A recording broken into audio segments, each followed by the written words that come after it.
Mr. President, the world has been virtually turned upside down in the 2.5 years since the Berlin Wall came down. A new dynamic is emerging, and also emerging is a new Russia as a great superpower. Yet this Russia is having trouble getting its feet on the ground, so to speak, and turning its directions into a capitalist economy, a free market economy. You have made recommendations not only in your book, but in your speeches and at your recent conference about what the United States should do to help Russia. And you've also pointed out what the consequences of not helping Russia will be. Would you share with us your thoughts? Well, Russia at the present time is at a crossroads. It is often said that the Cold War is over and that the West has won it. That's only half true, because what has happened is that the communists have been defeated. But the ideas of freedom now are on trial.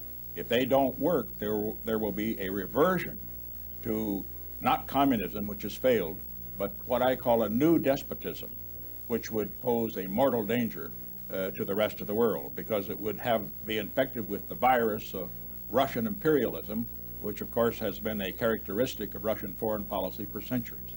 We begin with that. Therefore, the West has, the United States has, all those who want peace and freedom in the world, a great stake in freedom succeeding in Russia. If it succeeds, it will be an example for others to follow.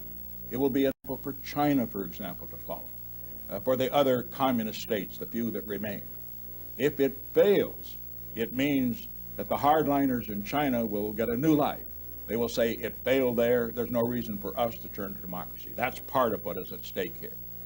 The other point that we have to have in mind is that it's vitally important that it succeed, because it means that Russia, which for 70 years has been exporting or trying to export the ideas of communism to the world, will now be exporting the ideas of freedom, the ideas of democracy, the goods of freedom. It means that Russia, for example, will be able to export goods. That'll be a huge export market, for example, for the United States and other countries. So I would simply sum it up to say, for our Korean audience, it means a great deal to Korea too. Because Russia, the Soviet Union, I should say, was a very strong supporter of North Vietnam. Russia will not be a supporter of North Vietnam. And that means that we have here a potential ally joining with the United States and other free countries in putting pressure on North Korea not to go forward with a nuclear option.